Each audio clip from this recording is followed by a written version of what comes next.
고난주간이 시작되었습니다. 오늘 본문 말씀은 마가복음 14장 32절에서 42절까지 말씀입니다. 겟세마네 동산에 가신 예수님, 제자들 대부분은 여기에 그냥 머물러 있어라, 앉아 있어라, 내가 기도하는 동안에 그렇게 당부하셔서 이제 기도하러 가셨는데, 이제 베드로, 야고보, 요한 세 제자는 또 데리고 좀 더 깊이 들어가십니다. 그러시고서는 이렇게 그들에게 내 마음이 근심에 쌓여 죽을 지경이다 라고 참 속에 있는 그 마음을 털어놓으셨어요. 이제 머지않아서 가룟 유다가 당신을 체포할 사람들을 데리고 오면은 이제 막상 죽음이 이제 얼마 남지 않게 되었죠. 예수님께서는 매우 놀라며 괴로워하였다, 그렇게 기록하고 있습니다. 물론 육체적인 고통 때문에 그런 것이 아니라 물론 그것도 좀 고통되시지만은 한 번도 헤어진 적이 없었던 아버지 하나님과의 단절, 이것이 가장 괴로웠던 것이죠. 예수님께서는 이제 그렇게 속마음을 비추신 다음에 너희는 여기에 머물러서 깨어 있으라고 당부하시고서는 좀 더 깊은 곳으로 나가셔서 땅에 엎드려 하나님 아버지께 기도하십니다. 기도 내용은 될 수만 있으면 이 시간이 자기에게서 비껴가게 해달라는 것이었습니다. 이 시간이라고 하는 것은 바로 예수님께서 이제 곧 맞이하게 되실 모든 그 전체 사건을 가리키는 것이죠. 예수님께서 구체적으로 아버지께서는 모든 일을 하실 수 있으시니 내게서 이 잔을 거두어 주십시오. 이 잔이라고 하는 것은 바로 이 시간이라고 하는 것과 마찬가지로 예수님께서 곧 당하시게 될 모든 사건을 다 여기서 포괄하고 있는 것입니다.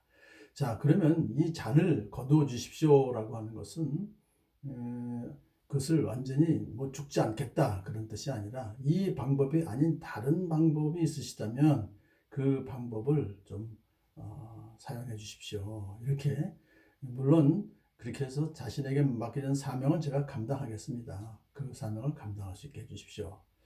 누가는 예수님이 기도하실 때 이때의 모습을 이렇게 설명하셨습니다. 예수님께서 고뇌에 차서 더욱 간절히 기도하시니 땀이 핏방울처럼 되어서 땅에 떨어졌다. 얼마나 힘드셨으면 그렇게 기록했겠습니까? 자, 이제 예수님께서 참 그렇게 아빠에게 하나님 아버지와의 단절과 죽음을 좀 거두어 주십시오 하는 그런 뜻으로 이제 기도를 했습니다. 물론 그것이 참 인간으로서 솔직하게 아빠에게 이제 한번 부탁한 것이죠. 그러나 예수님은 당신에게 맡겨진 사명을 결코 내버리려 하지 않으셨습니다. 인간으로서 자신의 솔직한 심정을 그렇게 표현했지만 아버지 하나님의 뜻을 부인하거나 그것을 반항한 것은 결코 아니었습니다. 그래서 이렇게 기도를 마무리하였죠. 그러나 내 뜻대로 마옵시고 아버지의 뜻대로 하여 주십시오. 예수님은 아버지 하나님의 뜻에 순종하겠다고 이제 말씀드린 것이죠. 이러한 예수님의 기도를 통해서 참 우리가 알 수 있는 것은 예수님 그 받으신 고난이 얼마나 끔찍한 것인가를 우리가 알 수 있습니다. 무엇보다도 아버지 하나님과의 단절, 그것이 가장 큰 고통이었습니다. 왜냐하면 그렇게 죄 없으신 하나님의 아들이 저주를 받으셔야 우리 대신에 그래야 우리가 구원받을 수 있기 때문에 십자가에서 죽으신 것이죠. 자, 예수님께서 이렇게 간절히 기도하고 있는 동안에 베드로, 야고보, 요한은 한심하게도 깨어있지 못하고 잠을 자고 있었습니다. 예수님께서 돌아와서 그리 자는 것을 보시고 말씀하시기 시몬아, 자고 있느냐? 1시간도 깨어있지 못하느냐? 라고 좀 책망하셨어요. 근데 이것은 베드로가 바로 앞에서 자기는 결코 예수님을 떠나지 않겠다고 아주 토언장담했다는 것을 여기서 기억할 수 있습니다. 그러시면서 너희는 유혹에 빠지지 않도록 깨어서 기도하여라.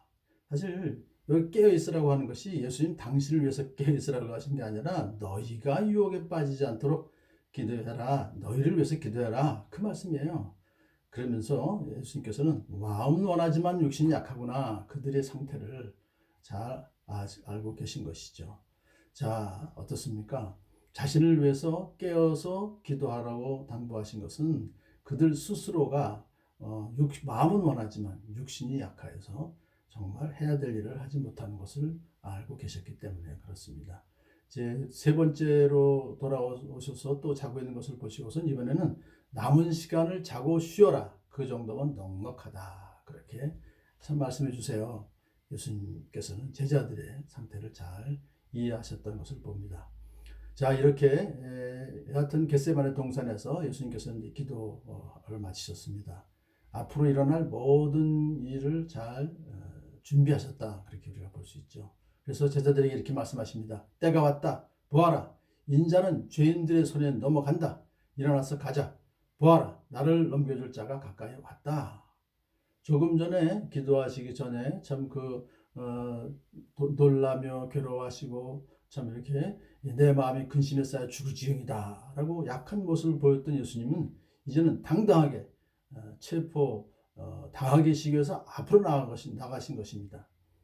예수님은 자기를 체포할 사람들을 기다리는 것이 아니라 오히려 당신께서 당당하게 그들 앞으로 나아가셔서 체포 일부러 당하신 것입니다.